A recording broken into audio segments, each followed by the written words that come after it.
네, 오늘은 이제 룻기하고 이제 사무엘서 우리 두 개 말씀을 좀 보려고 하는데, 먼저 룻기를 보도록 하겠습니다. 룻기가 짧죠. 그리고 중간에 사사기가 끝난 이후에 사무엘서를 들어가기 전에 잠깐 중간에 들어온 약간 좀 번외의 이야기처럼 우리가 알고 있어요. 이 룻기라는 이 시대적 배경은 사사기 시대 배경이에요. 우리가 사사기를 우리가 봤듯이 굉장히 혼란스러운 시대지 않습니까?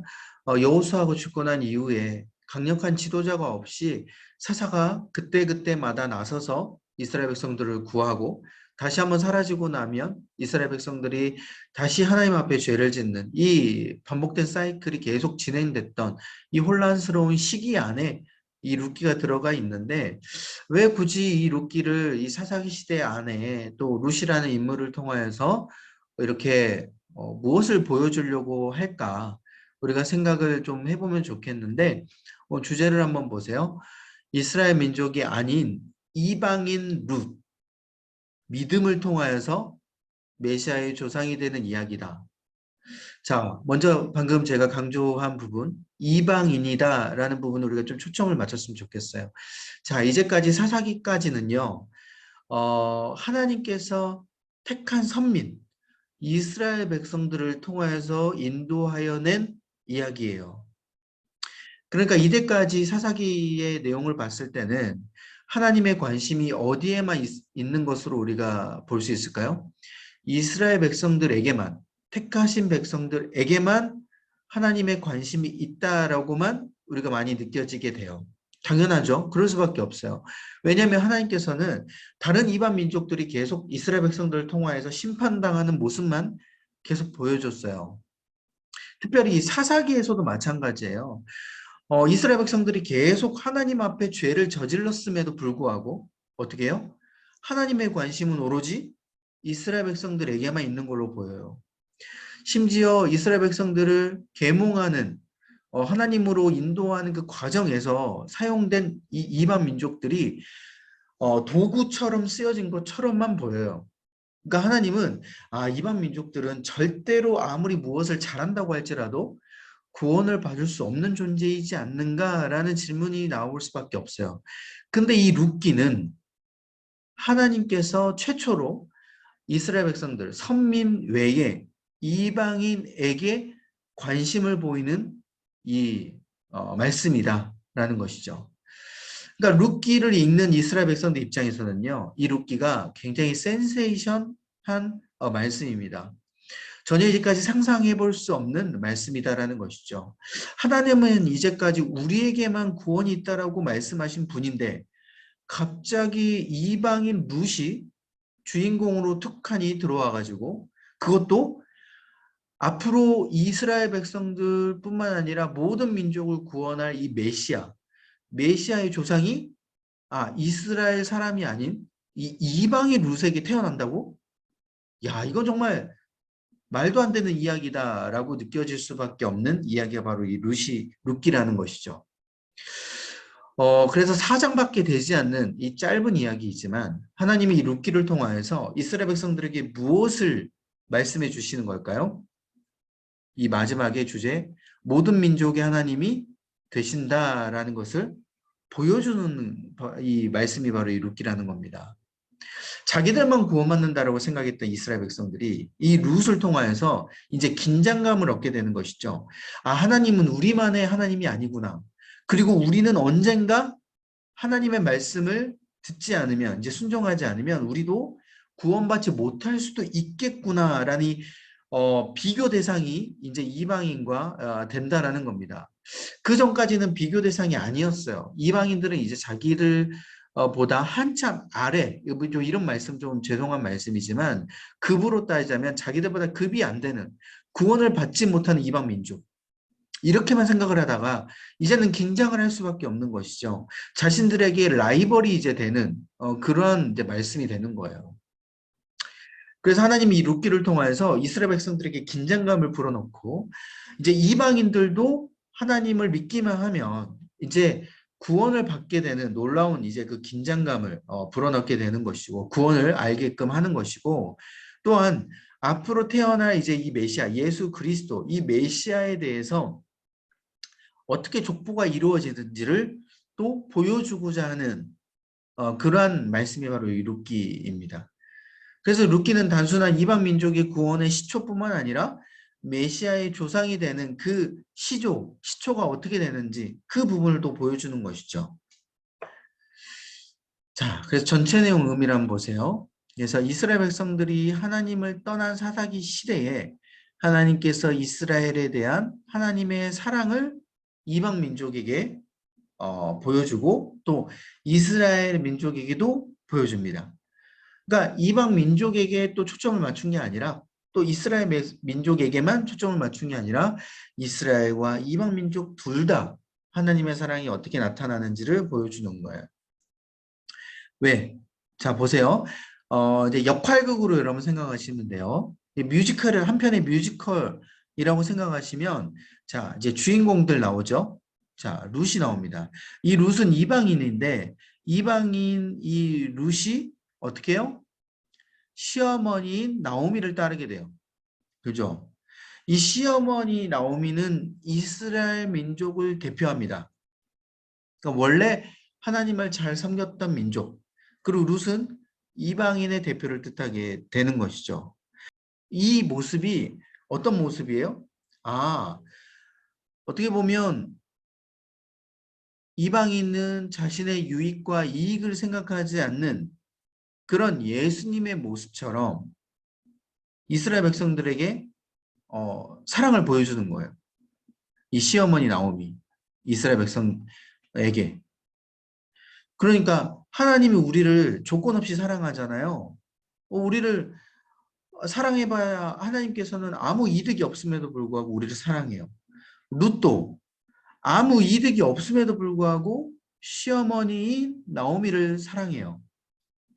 그러니까 예수님이 우리를 사랑하는 것처럼 룻이 시어머니 나오미를 사랑한다라는 겁니다. 이게 연관이 되는 거예요. 그래서 하나님의 사랑을 보여주는 거예요. 룻이 시어머니 나오미를 사랑하는 것처럼. 보아스가 또한 룻을 사랑하는 것도 마찬가지예요. 자, 보아스는 이제 이스라엘 민족의 대표성을 또 띠겠죠. 그런데 이방 민족인 룻을 또 사랑해요. 보아스는 우리가 여러분 룻기를 너무나 잘 아시겠지만 보아스는 사회적으로 어떤 위치입니까? 높은 위치예요. 많은 걸 가지고 있어요. 굳이 룻을 사랑할 필요가 없어요. 여러분 우리 한국 드라마를 보시게 되면 보통 신데렐라 드라마 많이 있지 않습니까? 그죠? 뭐 예를 들면 뭐 기업의 오너인 그 아들이 막 지나가다가 굉장히 막 어려운 우리 여자 자매 그 여자를 운명적으로 만나서 막 사랑하게 되는 이야기. 막 이런 신데렐라 같은 막 드라마가 막 인기가 있지 않습니까? 사람들이 거기에 또 막 재밌어하고 열광하고 마찬가지로 이 사회적인 위치만 봐서는 보아스가 룻을 사랑해봐야 이득이 없어요. 그런데 보아스가 룻을 사랑한다라는 겁니다. 이게 하나님의 사랑이다라는 거예요. 하나님이 우리를 사랑하는 것 전혀 이득이 없음에도 불구하고 우리를 사랑한다. 그래서 룻이 시어머니 나오미를 사랑하고 따른 것처럼 또 보아스가 나중에 룻을 사랑하고 아내로 맞이하는 것처럼 이 룻기에서는 하나님의 사랑이 너무 잘 표현되어 있다는 거예요. 그래서 이런 관점을 가지고 여러분들이 이 룻기를 읽어주시면 될 것 같아요. 그래서 단순히 뮤지컬로 그냥 어떤 한 사람을 사랑하고 끝난다 이게 아니라 하나님이 우리를 사랑하는 이 모습이 여기에 다 나타나 있구나. 그리고 이스라엘 민족뿐만 아니라 이방 민족도 하나님께서 사랑하시는 것. 아무 연관성이 없음에도 불구하고 이렇게 사랑하셔서 결국은 메시아의 조상이 되게끔 만드는 것. 이게 하나님의 사랑이구나. 라는 것을 여러분들이 기억하시고 읽으시면 되겠고요.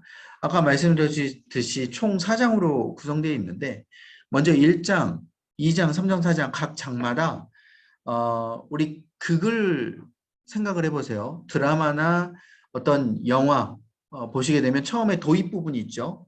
그 다음에 전개가 있어요. 그 다음에 절정이 있고 마지막에 어떻게 됩니까? 결말이 있죠.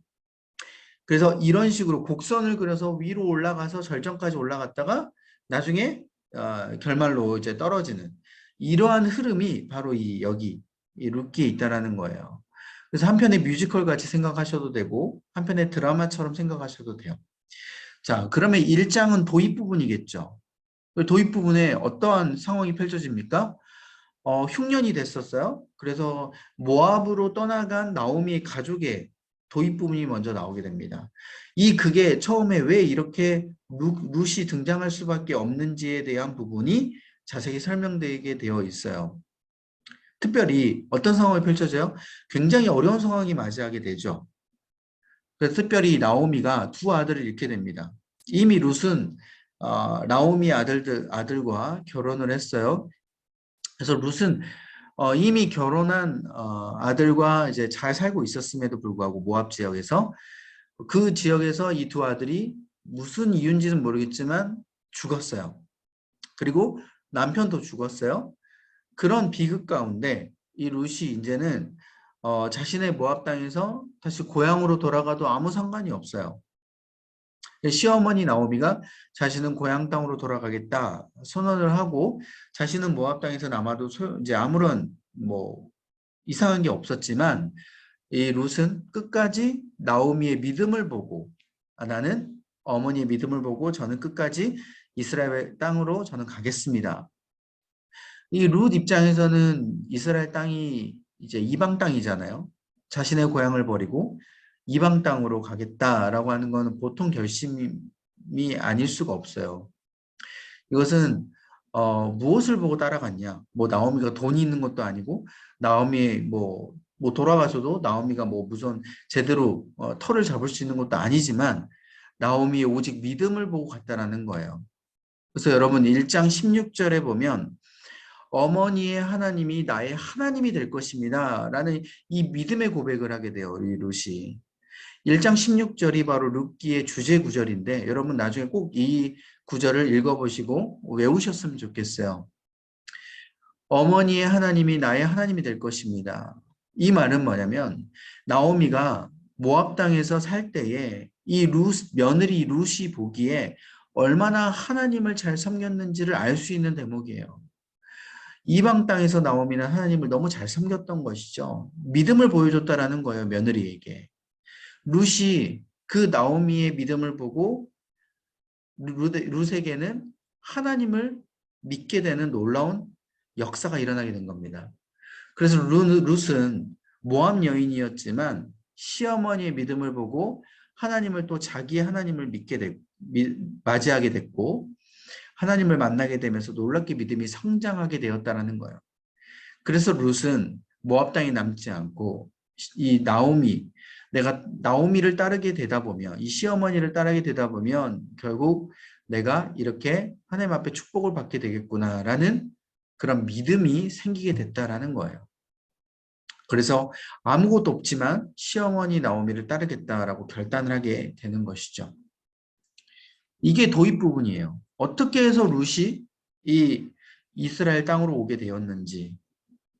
그래서 이 믿음의 축복의 시작을 볼 수 있게 되는 것이고. 그래서 아까 여러분 앞서 이 전체 내용 가운데 제가 설명을 했듯이 이 룻이 시어머니 나오미를 따르게 되는 이 모습이 어떻게 돼요? 하나님이 우리를 사랑하는 모습과 똑같다라고 했잖아요. 어떻게 되는 겁니까? 하나님이 아무것도 없는 우리를 사랑하고 우리를 이제 품어준 거예요. 그래서 우리가 믿음이 생기게 된 거예요. 그래서 우리가 그 믿음을 우리가 끝까지 하나님 앞에 보여줘야 되는 것이죠. 근데 여기 봤을 때 예를 들어 나오미가 하나님을 믿음이 없이 그렇게 행동하지 않았어요. 그러면 이 룻이 어떻게 시어머니 나오미를 따르게 되겠습니까? 그러지 않잖아요. 하나님은 우리를 그대로 사랑으로 품어줬는데 우리가 그 믿음을 하나님 앞에 보여주지 않으면 하나님은 우리를 나중에 어떻게 해요? 이스라엘 백성들을 버리는 것처럼 우리도 버릴 수 있다. 거기에 대한 경고도 같이 들어가 있는 거예요. 자, 2장으로 넘어가면 이제 보아스가 이제 등장하게 되죠.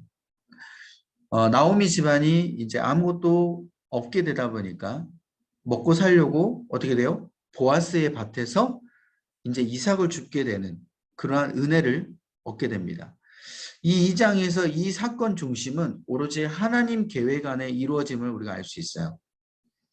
자, 하나님께서 인도하시지 않으면 이 보아스의 땅, 밭에서 이삭을 줄 수가 없어요. 왜? 다른 땅도 많이 있거든요. 다른 밭도 많이 있어요. 왜 굳이 하나님께서 굳이 보아스의 밭에서 이삭을 주게끔 만들었냐? 바로 보아스와 룻이 있게끔 만들려고 하는 하나님의 계획 안에 있었다라는 것을 이 2장에서 전개 가운데 보여준다라는 겁니다. 여러분, 우리가 인생 가운데 우연히 이루어지는 건 아무것도 없습니다. 우리가 하나님의 인생이 계획 안에 있어요. 하나님의 계획 안에. 그렇기 때문에 우연치 않게 만나는 것처럼 보이는 사람들, 우연처럼 보이는 모든 사건, 우리 모든 계획, 이것이 내가 생각하는 것처럼 느껴질 수 있겠지만 아니라 다 하나님의 계획 안에 이루어졌음을 우리가 믿어야 된다는 거예요. 그래서 우리가 어려운 상황에서도 어려운 것들도 다 하나님 계획 안에 있어요. 이 하나님의 계획 안에 믿는 우리의 믿음이 어떻게 드러나냐에 따라서 하나님이 더 기뻐하시느냐 아니면 하나님께서 안타까워하시느냐 그에 달라지는 것이다 라는 것이죠.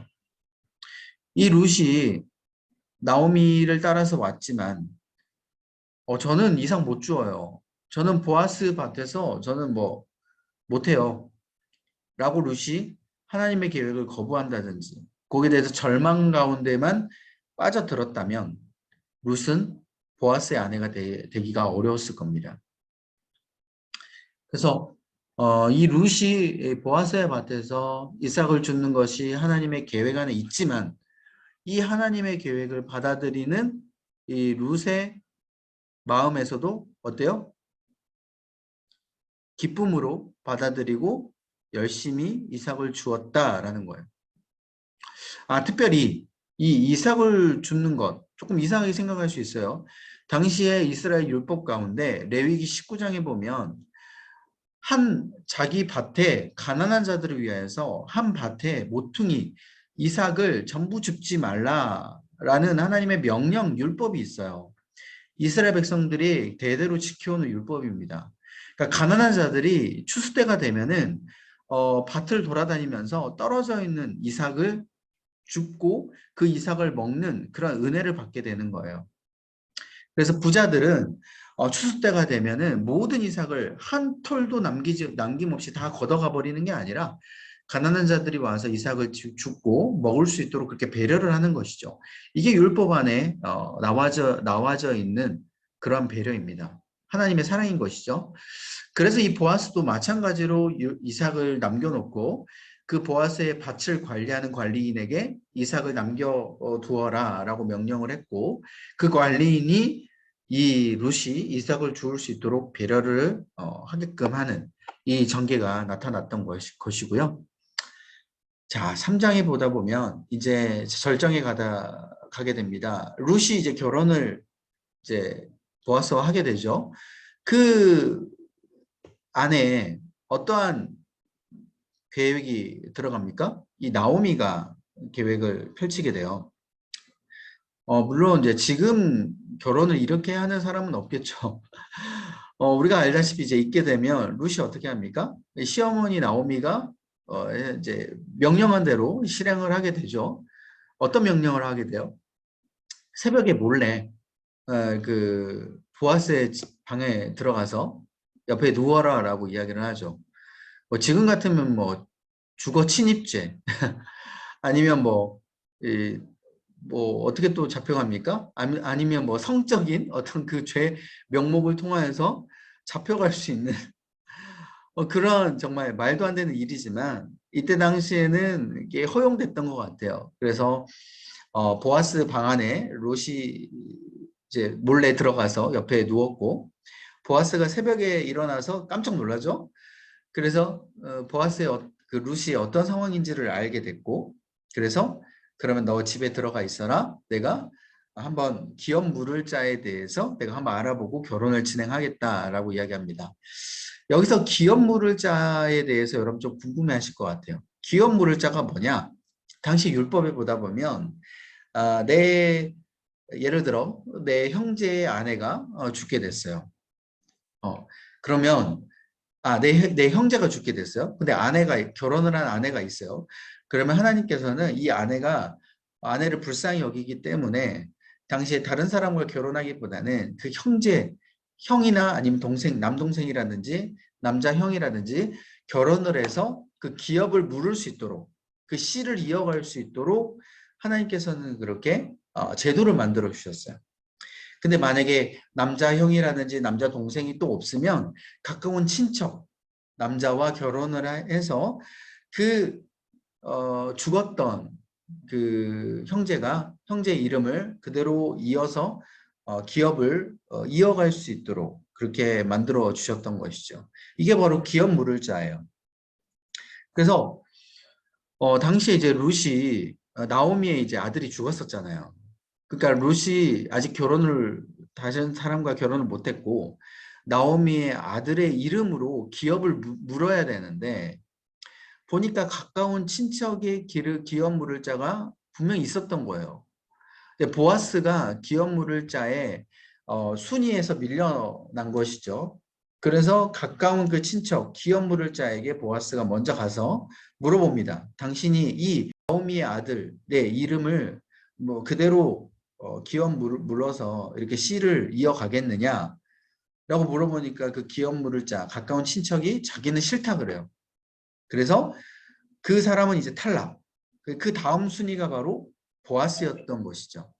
그래서 보아스가 기업을 물으면서 이제 결혼의 성사가 된 겁니다.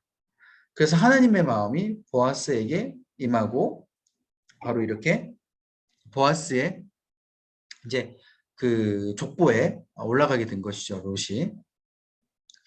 그 결론은 이제 보아스가 롯이 이제 결혼을 하게 됐고 하나님은 이 보아스 족보에 바로 다윗, 예수님의 조상이 되는 축복을 이어지게 한 겁니다. 그러니까 다윗이 롯의 증조 할머니예요. 아시겠죠? 그래서 다윗 이제 후손이 바로 예수님이 되는 것이고 그래서 이 족보가 마지막 사장에 나오게 됩니다. 나오미는 원래 자신을 이제 마라라고 불러달라. 마라가 쓰다라는 것이잖아요. 이런 자신의 인생이 너무 비통하고 이제 비극이었는데 이제 룻이 보아스와 결혼을 하고 이제 예수님의 조상이 되는 그런 모습 가운데 자신이 이제 희락으로 바뀌게 되는 이런 것을 이제 고백을 하게 됩니다. 그래서 보아스를 통하여서 하나님의 사랑이 무엇인지 알게 되는 이러한 이제 룻기의 스토리가 이제 결론을 마치게 되는 것이죠. 이게 바로 룻기예요. 이해되시죠? 네, 이게 이제 하나님의 사랑과 연관돼서 여러분 쭉 읽어보시면 되겠고요. 그 다음 사무엘서입니다. 사무엘 상하로 나누어져 있죠. 사무엘 상은 사울 중심으로 이루어져 있고 사무엘 하는 다윗 중심으로 이루어져 있습니다. 그래서 두 왕이 나오게 되죠. 사울 첫 번째 왕, 그리고 두 번째는 다윗 왕. 자, 주제를 보시면 마지막 사사 사무엘, 사사시대에서 이제 왕정시대로 넘어가는데 그 사사시대 왕정시대의 가교 역할을 하는 인물이 바로 이 사무엘입니다. 사무엘은 사사시대의 마지막 사사예요. 사무엘을 선지자로 물론 보기도 하지만 마지막 사사라고 여러분 생각하시면 돼요. 그래서 마지막 사사는 삼손이 아니라 사무엘입니다, 여러분. 그래서 사무엘이요, 사울에게도 기름을 부어주고 다윗에게도 기름을 부어줍니다. 왜? 마지막 왕정 시대로 넘어가면서 사사가 자신의 부어졌던 하나님의 놀라운 능력과 권위를 이제 왕에게 기름으로 안수를 하는 것이죠.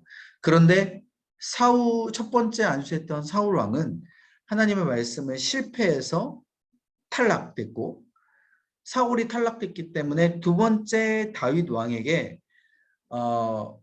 사무엘이 다시 한번 안수를 해주는 거예요. 그래서 사울은 하나님의 그 왕의 그 계보 가운데 들어오지를 못해요. 탈락했기 때문에. 왜 들어오지 못하냐? 단순히 하나님의 말씀을 불순종해서 탈락했다라는 그 의미도 있지만 여러분 알다시피 사울은 하나님이 세우신 왕이 아니에요. 사실은. 누가 세운 왕이냐? 바로 인간이 세운 왕이에요. 사사시대에서 왕정시대로 넘어갈 때에 이스라엘 백성들이 사무엘에게 어떻게 요구를 합니까? 우리에게도 왕을 주옵소서라고 요구를 해요. 그 왕은 어떤 왕이냐면 눈에 보이는 왕. 이제는 하나님을 따르지 않겠다라는 선언과 같은 표현입니다. 눈에 보이지 않는 왕은 하나님이신데 하나님은 계속 눈에 보이지 않고 다른 민족들은 보니까 전쟁을 치르면 맨 앞에 선두에 왕이 서서 나를 따르라 하면서 막 전쟁을 치르는데 우리는 매번 그냥 제사장들만 앞에 나가서 여호와의 궤만 앞에 메고 나아가고 있고 눈에 보이지 않는 하나님은 우리에게 무엇인가 말씀으로 뭐 제대로 이야기도 안 해주는 것 같고 그러니까 이스라엘 백성들이 깝깝하고 안 좋은 거예요. 다른 왕들처럼 우리에게 눈에 보이는 인간의 왕을 달라는 것이죠. 그래서 하나님이 사무엘에게 허락을 하실 때 뭐라고 했냐면 사무엘아 슬퍼하지 마라. 그들이 너를 버린 게 아니라 나를 버렸다라고 하나님께서 말씀해 주고 계세요. 그것만 보면 하나님이 얼마나 자신을 버렸다라고 생각하는지를 우리가 알 수 있는 것이죠. 이스라엘 백성들은 그래서 하나님을 버리고 인간의 왕인 사울을 택하게 됩니다. 그런데 하나님은 눈에 보이는 그런 외모, 능력, 이 주의가 아니라 그 마음의 중심을 보신다고 말씀하시면서 다윗을 다시 한번 택하게 되는 것이죠. 그래서 인간의 왕인 사울과 하나님이 택한 다윗, 이것이 두 왕이 대조가 되면서 계속 부딪히면서 진정한 왕이 누군지를 보여주는 거예요. 그래서 하나님이 택한 다윗이 하나님만을 섬기면서 따르는 모습을 보여주면서 결국 하나님이 택한 왕이 옳다라는 것을 이 사무엘서에 계속 보여주는 것이죠.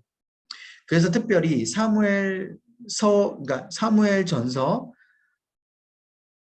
사무엘상이죠. 전서가 아니라 사무엘상과 사무엘하가 이렇게 두 가지가 나누어져서 보여주게 되는 겁니다.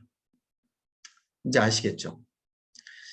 그래서 너희들이 왕을 구했지만 진정한 통치는 바로 하나님의 왕으로 통치하심이 진정한 축복이다라는 것을 보여주게 돼요.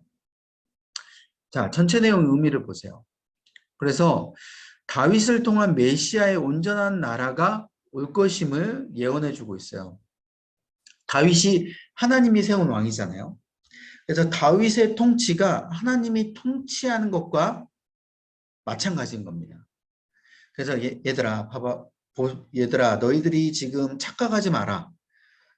다윗을 통한 하나님의 통치하심이 진정한 축복이고 내가 이 다음에 하나님의 진정한 나라가 오게 되면 이렇게 다윗처럼 다스릴 것이다 라는 것을 하나님이 이스라엘 백성들에게 보여주는 것이죠. 그래서 다윗은 다윗처럼 이렇게 태평성대하는 그 왕국이 없어요. 다윗 이후의 시대도 물론 솔로몬도 있고 여러 하나님을 잘 따르는 왕들도 조금 있었지만 그 왕들이 다윗과 비교할 수 없어요.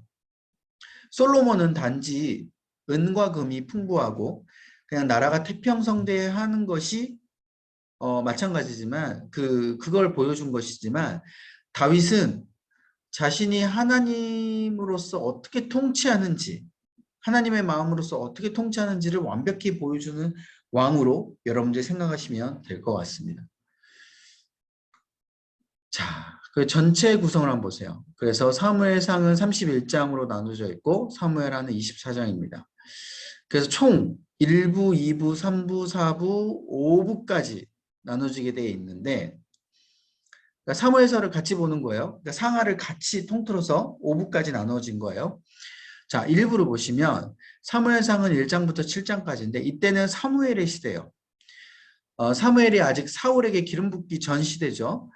이때는 사사시대가 이제 거의 마무리되는 시점입니다. 너무나도 영적으로 암울한 시대예요. 특별히 하나님의 말씀이 들려지지 않는 시기입니다. 사사 삼손이 죽고 나서 이스라엘 백성들이 계속해서 이제 하나님의 말씀을 듣고 안 듣고 반복되다 보니까 이제 더 이상 하나님께서 지치신 거예요. 이제 말씀을 더 이상 하지 않아요. 그래서 더더구나 이 지도자가 제대로 이제 서 있지 않는 상황이기 때문에 하나님의 말씀을 이제 하나님께서 주시지 않습니다. 여러분 이게 너무나도 암울한 시기고 저주의 시대예요. 여러분 한번 생각해 보세요. 여러분 우리가 하나님 앞에 심판을 당했다, 저주를 받았다라고 한다면 어떤 것을 떠올리십니까? 뭐 몸의 질병? 아니면 재물의 뭐 없음? 여러분 이 환경적인 어떤 어려움은요. 하나님의 진정한 심판이라고 볼 수 없어요. 하나님의 진정한 심판은 어디에서부터 오냐면 하나님의 말씀이 들리지 않을 때 그게 진정한 하나님의 심판이에요. 여러분 한번 생각해 보세요. 내가 아무리 기도해도 하나님의 은혜가 느껴지지 않아요. 내가 아무리 예배를 드려도 하나님의 영광을 보지 못하고 하나님의 은혜를 느끼지 못한다라고 한번 생각해 보세요. 하나님의 말씀이 들리지 않는다고 한번 생각해 보세요. 이게 얼마나 저주인지. 우리가 생각할 때는 환경적으로 어려웠을 때 저주라고 생각하지만 심판이라고 생각하지만 아닙니다. 하나님이 우리를 정말 사랑하시는 그 부분은 때로는 환경적인 어려움을 통하여서 우리에게 은혜를 주시기도 해요. 환경적인 어려움을 통하여서 우리에게 놀랍게 역사하시기도 합니다. 그런데 진정한 하나님의 저주는요. 이제 완전히 포기해버린 거예요. 내가 더 이상 너에게 말씀하지 않겠다. 말하지 않겠다. 은혜를 주지 않겠다. 이게 얼마나 큰 저주인지를 이스라엘 백성들이 이걸 지금 깨닫기 시작한 거예요. 하나님의 말씀이 희귀해져 버린 것이죠. 그런 상황 가운데 하나님이 사무엘을 택합니다. 어떻게 택해요? 불임의 한나를 통하여서 아무리 정말 간절하게 아이를 가지기를 기도했는데 어때요? 이 응답이 더딘 거예요. 이스라엘 백성들의 그 상황과 똑같이 한나를 하나님께서 만들어 버립니다. 하나님 앞에 계속 기도했는데도 하나님께서 말씀하지 않으세요. 그런데 그런 불임의 상태인 한나가 어느 날 하나님 앞에 간절히 기도했는데 엘리 제사장을 통하여서 오히려 말씀을 해주세요. 엘리 제사장은 어떤 제사장인지 여러분들 읽어보시면 알겠지만 영적으로 완전히 어두웠던 제사장이에요. 하나님과 소통되지 않는 그 제사장이 이 한나의 기도하는 모습을 보고 야 술에 취했다라고 이야기를 했는데 한나가 억울하다라는 이제 표현을 하니까 엘리 제사장을 통해서 하나님께서 뭐라고 말씀하시냐면 너의 기도를 이제 그대로 응답해 주겠다라고 하나님께서 엘리 제사장을 통해서 응답하게 되는 것이죠. 한나가 그 엘리 제사장의 말을 듣고 더 이상 마음에 근심하지 않고 슬퍼하지 않았다라고 이야기합니다. 그래서 한나에게 사무엘이 임신하게 됐고 사무엘의 태어남을 통해서 어때요? 하나님 앞에 바쳐지게 되는 거예요. 그래서 사무엘이 이제 엘리 제사장 밑으로 들어가서 하나님의 말씀을 이제 듣기 시작하게 되는 것이죠. 이 모든 과정은 이스라엘 백성들이 암울했던 과정하고도 보여주는 것이고 결국은 한나의 기도가 들어지게 되는 모습은 하나님께서 결국 이 암울한 시기지만 결국 이 예수님을 나중에 보내시는 그 예표를 이 한나의 기도가 들어주는 것과 같이 보여주는 것이고 사무엘이 바로 예수님처럼 나타나는 것 그런 예표를 보여주는 것이에요. 암울하지만 하나님의 여전한 사랑이 들어가 있고 그런 심판을 받게 됐지만 하나님께서 사무엘을 통해서 말씀하여 주는 놀라운 은혜가 있게 되는 것이죠. 그래서 이 사무엘이 놀랍게 능력을 받게 됐고 밑에 보시면 블레셋과의 전투와 승리되고 언약궤를 되찾고 이런 놀라운 이제 능력들이 이스라엘 백성에게도 보여주게 됩니다. 이게 이제 사무엘의 시대였던 것이고요. 2부 들어가다 보면 이제 8장부터 15장까지는 이제 사울의 시대가 펼쳐지게 돼요. 이제 사무엘이 사울에게 이제 기름 붓게 됩니다. 근데 아까 처음에 제가 말씀드렸듯이 이스라엘 백성들이 자신들의 왕을 구하게 되는 것이죠. 그래서 하나님께서는 그래 너희들 한번 깨달아 봐라. 너희들이 그렇게 원하는 인간의 왕을 주겠다 해서 사무엘 너를 버린 게 아니라 나를 버렸다라고 생각하면서 하나님께서는 인간의 왕을 선택하게 됩니다. 그 인간의 왕이 바로 사울인 것이죠. 사울은 어떠한 모습이었어요? 기골이 장대했습니다. 외모적으로서 너무 완벽했어요. 능력도 많았어요. 그러니까 이스라엘 백성들은 이 외모의 기준을 가지고 왕을 뽑은 것이죠. 그런데 그 사울은 어떻습니까? 능력이 많고 외모가 출중했지만 결국 하나님의 말씀을 듣지 않았죠. 여러분 알다시피 하나님께서 아말렉을 진멸하라고 했지만 진멸하지 않고 하나님 앞에 제사 드린다라는 핑계로 양과 소를 남겨두고 그리고 그 재물을 취하게 된 것이죠. 하나님께서 거기서 이제 탈락하게 된 거예요. 하나님의 기준에 있어서. 그래서 하나님이 뭐라고 이야기하냐면 나의 기준은 뭐예요? 마음의 중심이다라는 거예요. 중심에 하나님이 있냐 없냐라는 거예요. 외모가 중요하지 않다라는 것이죠. 여러분 이걸 보면 우리가 여기에 안심을 가져야 될 게 아니에요. 여러분 우리가 외모를 하나님께서 보시지 않는다고 하니까 우리가 보통 이 구절에 굉장히 마음에 안심을 얻게 되거든요. 아 그래 나는 외모로서 출중하지 않아도 하나님은 나의 중심을 보시고 나를 이게 은혜를 주시고 택하여 주세요. 하면서 막 여러분 마음의 위안을 얻으시는데 여러분 오히려 이 말씀이 더 무서운 말씀이에요. 여러분 외모는 어때요? 이렇게 들키지 않잖아요. 우리 마음의 모습은. 근데 외모는 그냥 눈에 보여지는 건 그냥 그대로예요. 근데 마음은 어떻습니까, 여러분? 그만큼 하나님 앞에 간절하게 나아가고 있는지, 그 마음의 중심이 하나님으로 마음의 중심이 되어 있는지, 하나님이 그 마음의 속을 꿰뚫어 보기 때문에 이게 더 무서운 말씀이다라는 거예요. 우리가 마음의 중심이 하나님으로부터 안 돼 있잖아요. 어렵잖아요. 그죠? 그렇기 때문에 우리가 이 말씀을 안심할 게 아니라 오히려 두려워하는 말씀으로 우리가 생각하고 하나님의 마음의 중심을 모셔야 된다는 것이죠. 결국 이 사울은 마음의 중심이 되어 있지 않고 사람이 중심이 되어 있고 외모가 중심이고 능력이 중심이었기 때문에 결국 사울은 탈락할 수밖에 없었다라는 거예요. 이스라엘 백성들도 사울이 탈락하는 모습을 보고 어때요? 아, 깨닫게 되는 것이죠. 마음의 중심이 중요한 거구나. 그래서 하나님은 이 탈락한 모습을 보고 이스라엘 백성과 사울이 깨달을 수 있도록 하나님은 이미 실패할 걸 알면서도 사울을 왕으로 세웠던 것입니다. 자, 그리고 3부는 사무엘상 16장부터 31장인데 사울이 탈락하게 됨을 통하여서 다윗이 이제 화려하게 등장하게 되죠. 여러분, 이 화려한 등장에 여러분 주목하셔야 돼요. 화려한 등장. 다윗이 여러분 어떻게 등장했습니까? 다 아시죠? 골리앗을 쓰러트림을 통하여서. 여러분, 다윗이 그냥 등장할 수도 있어요. 하나님께서 갑자기 사울에게 이렇게 이야기하실 수 있어요. 자, 이제 사울은 탈락이고, 야, 저기 이새의 아들 다윗 바로 왕으로 세워라. 하나님께서 이렇게 말씀하실 수도 있어요. 그런데 하나님께서는 그렇게 다윗을 등장시키지 않으셨어요. 왜 그렇게 하셨을까? 왜 골리앗을 딱 쓰러트림을 통하여서 하나님은 다윗을 등장시키셨을까? 여러분 한번 생각해 보세요. 당시에는 지위가 중요하고 사람들에게 인정이 많이 중요합니다. 위치가 많이 중요해요.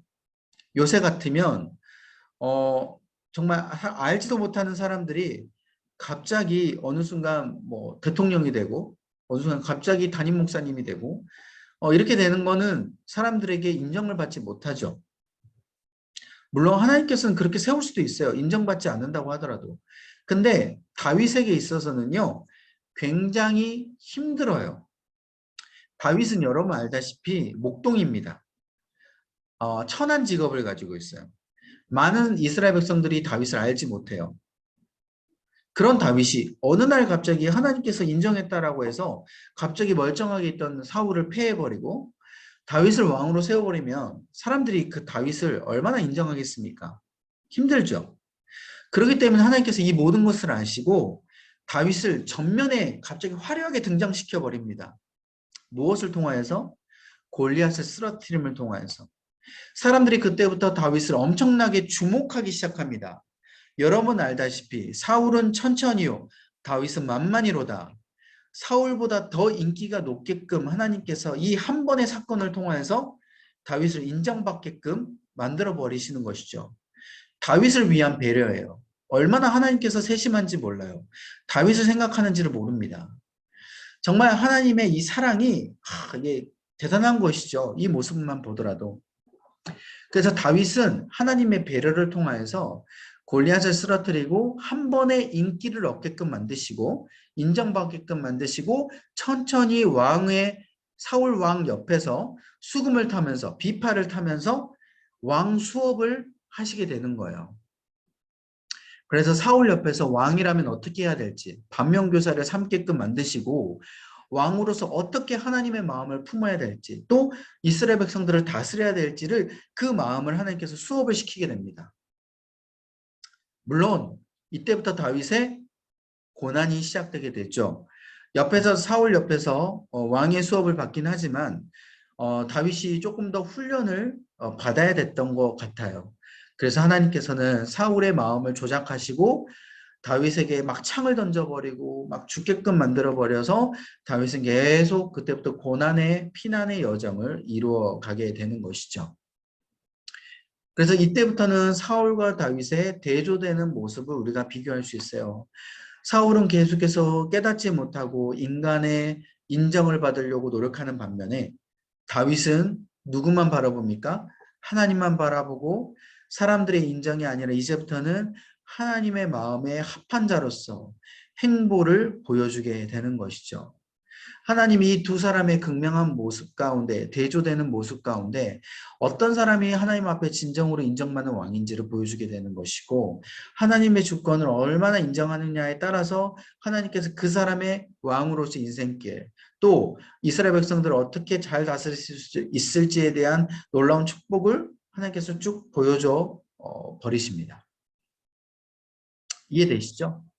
이 두 가지 사울과 다윗의 극명하게 비교되는 모습을 여러분들이 초점을 맞추시고 여러분들이 말씀을 읽으시면 될 것 같아요. 다윗의 모습을 보면서 우리가 많이 깨닫는 것이죠.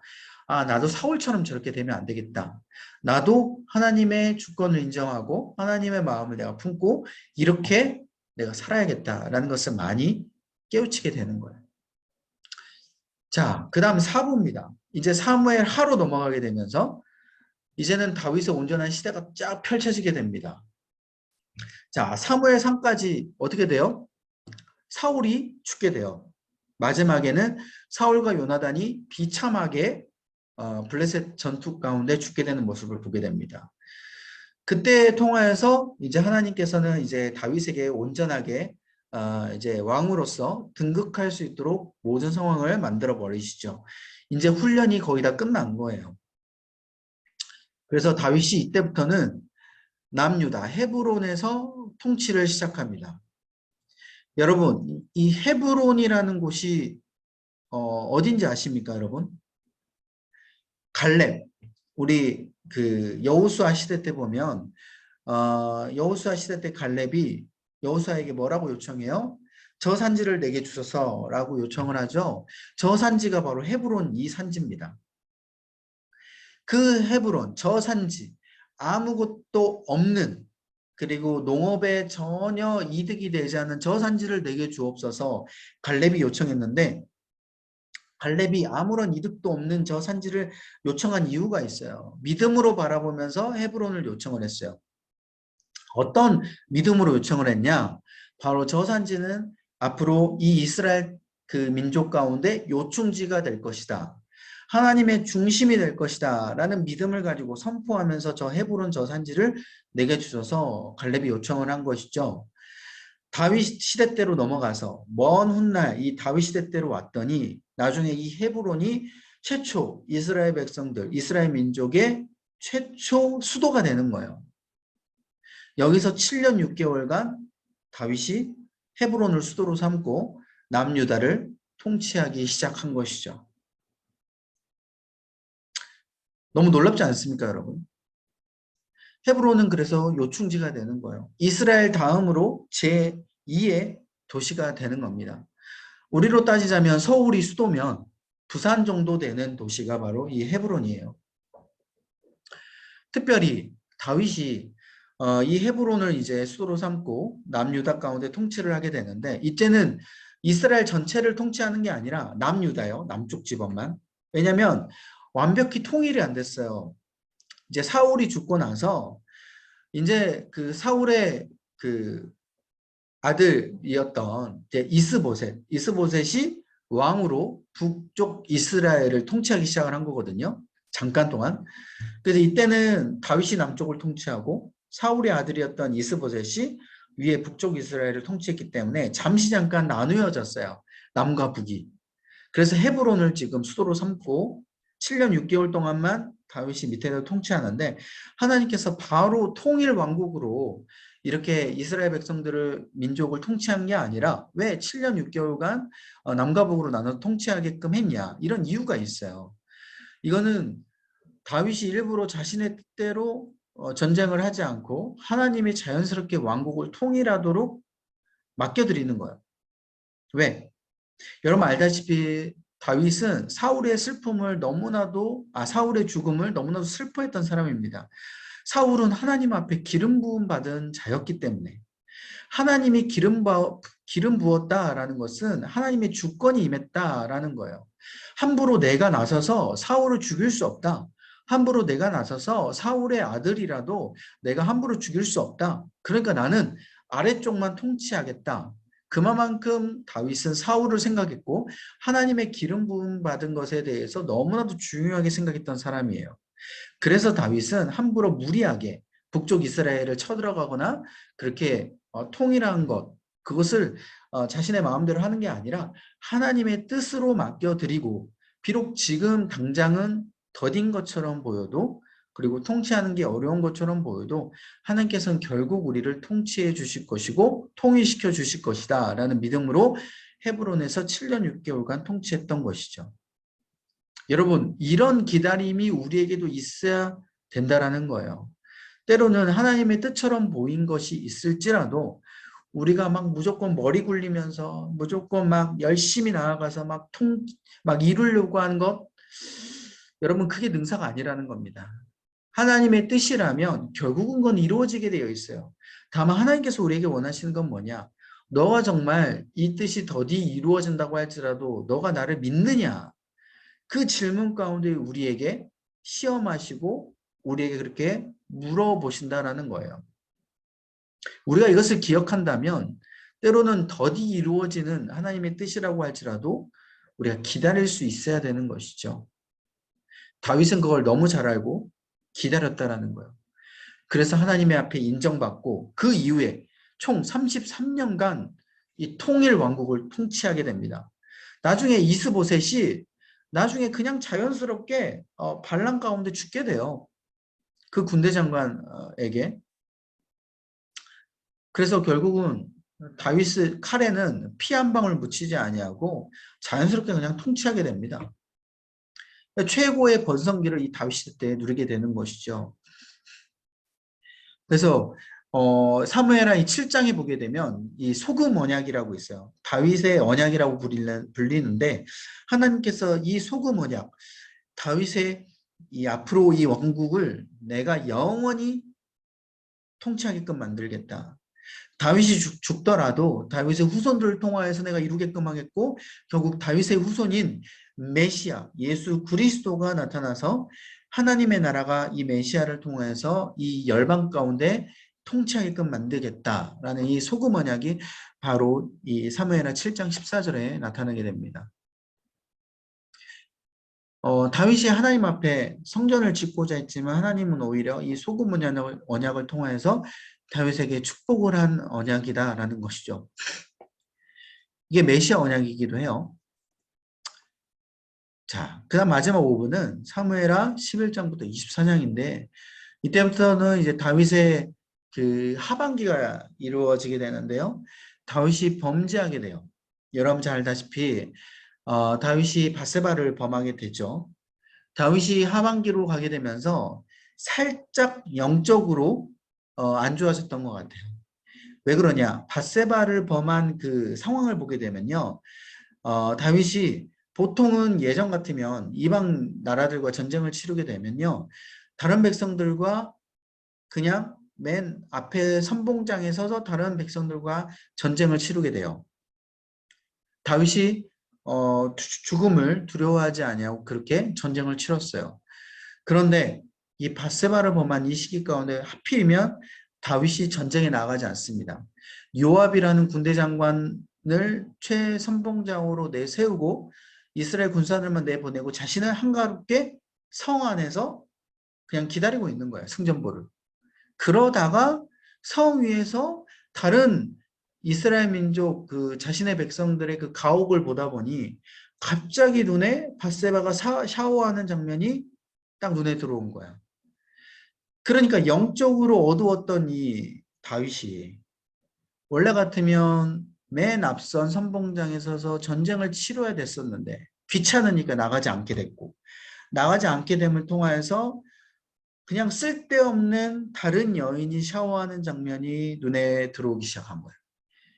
이게 바로 사탄이 우리에게 쓰는 굉장한 유혹의 방법인 거예요. 사탄은요, 우리가 어떤 사명 또 어떤 우리에게 맡겨지는 그 하나님의 마음이 없어지게끔 만들어요. 그러니까 우리에게 죄를 짓게끔 만들 때 가장 쓰는 방법이 하나님의 마음이 없어지게 되는 거예요. 특별히 열정이 없어지게 만드는 거예요. 하나님께서 우리에게 주시는 마음을 알고 있음에도 불구하고요. 열정이 사라지게끔 하나님께서 사탄이 만드는 거예요. 그래서 있어야 될 자리에 안 나가게끔 만드는 거예요. 예배의 자리에 안 나가게끔 만드는 겁니다. 금요철야 자리에 안 나가게끔 만들고 새벽 예배 자리에 안 나가게끔 만들고 기도의 자리에 안 나가게끔 만들고 말씀을 읽어야 될 그 시간 그 자리에 안 나가게끔 사탄이 가장 먼저 수를 쓴다는 것이죠. 그래서 그 다음에 다른 곳에 시선을 두게끔 만듭니다. 쓸데없는 곳에 욕심을 가지고 그렇게 만드는 것이죠. 여러분 그것을 기억하셔야 돼요. 다윗도 그랬다라는 거예요. 그래서 다윗이 이 한 가지 이 밧세바를 범한 이 한 가지 사건, 이 죄악 때문에 얼마나 큰 죄의 정말 그 심판을 받게 된 줄 아십니까? 자, 보세요. 밧세바를 범해가지고 나단이 깨우치게끔 만들어요. 나단 선지자가.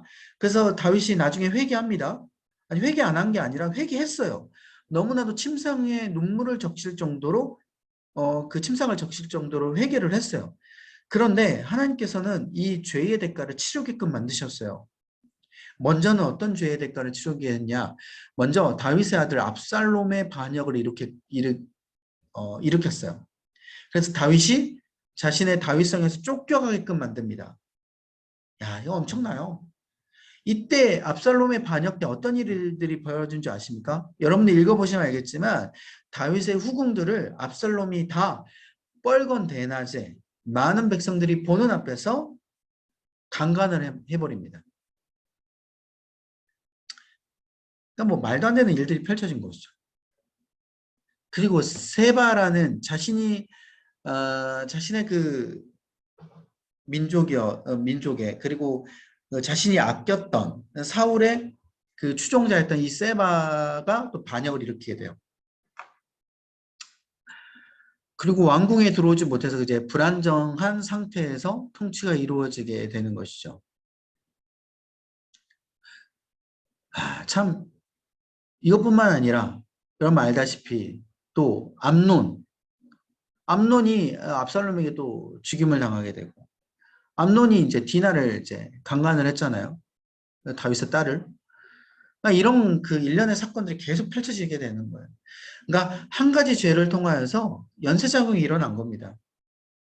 우리가 이거를 너무 그 죄의 불감증이라고 하거든요. 이게 우리가 안전불감증이 아니라 죄의 불감증을 우리가 빨리 탈피를 해야 돼요. 죄를 짓는 거 너무 쉽게 생각하면 안 돼요. 물론 하나님께서는 나중에 다윗을 다시 왕궁으로 돌아오게 하시고 다윗을 다시 높여주셨지만 그 중간 과정이 얼마나 힘들었습니까? 이거를 겪지 않게 하려면 우리가 이 죄를 짓지 않아야 되는 것이죠. 그래서 결국 하나님께서는 다윗을 회복시켜 주시고 끝까지 사랑하시는 모습을 보여주게 되는 것이고요. 이제 이 다윗을 회개하는, 회복시켜 주는 모습이 이스라엘 백성들도 이렇게 회복시켜 주시겠다라는 어떤 희망을 갖게끔 만드는 것이죠. 자, 이렇게 사무엘서가 이제 끝나게 되는 것이고, 마지막 시대 분류를 한번 보세요. 참 재밌는 게 있어요. 하나님의 계획 안에 이 모든 이스라엘 백성들이 이루어졌다라는 것을 볼 수 있는 게, 먼저 사울이 40년간 통치를 하고 다윗도 40년간 통치를 합니다. 여러분, 40이라는 숫자가 뭐냐면, 여러분 신약 시대로 넘어가게 되다 보면 이 예수님도요, 밑에 보시면 40일 금식했고요. 또 이스라엘 백성들이 구약 시대 때 가나안 땅을 정탐할 때 40일을 또 정탐을 했고, 또 40년 광야 생활을 이스라엘 백성들이 했고요. 또 이 40년 통치를 하게 됩니다. 이 모든 40이라는 숫자, 또 예수님이 그 40일 금식뿐만 아니라 그 40이라는 숫자 가운데 굉장히 또 말씀하시면서 나아갔어요. 이런 것들이 하나님의 계획 아래, 하나님의 통치 아래 있음을 지금 보여주게 되는 것이죠. 결코 우연히 이루어지는 그 이스라엘의 역사가 아니다. 하나님의 계획 가운데 다 이루어졌다. 그래서 여러분들 이 모든 것들을 하나님의 주권 아래에 기억하시고 여러분들 읽으시면 될 것 같습니다. 기도하겠습니다. 하나님, 우리 연약합니다. 하나님, 우리 가운데 말씀을 허락하여 주옵소서. 하나님의 은혜를 허락하여 주옵소서. 주님의 모든 그 계획 안에 우리의 인생길이 있음을 우리가 믿습니다. 우리가 한 걸음 한 걸음 장애물을 바라보고 또 환경의 어려움을 바라볼 때마다 이것조차도 하나님의 계획 안에 있음을 고백하게 해주시고, 놀라운 이후에 하나님의 축복을 오히려 기대하게 해주시고, 하나님 놀라운 역사하심을 우리가 믿고 나아갈 때 실제적으로 그 믿는 믿음으로 이루어지게 해주시고, 결국은 하나님의 계획이 더딜지라도 이루어지는 것을 아버지 우리가 끝까지 믿고 나아갈 수 있는 우리의 믿음 되게 하여 주옵소서.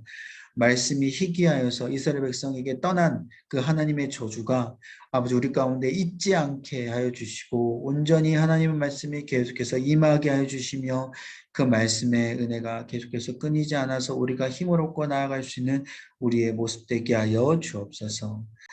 아버지, 또한 오늘 오지 못한 우리 성도님들 있는 그곳에서 하나님의 놀라운 역사가 이루어지게 하여 주시고 은혜를 경험하게 하여 주셔서 아버지 이 시간 말씀을 묵상하며 말씀을 듣는 이 시간 잊어버리지 않게 하여 주시고, 말씀을 들을 때마다 놀라운 회복이 임하게 하여 주옵소서.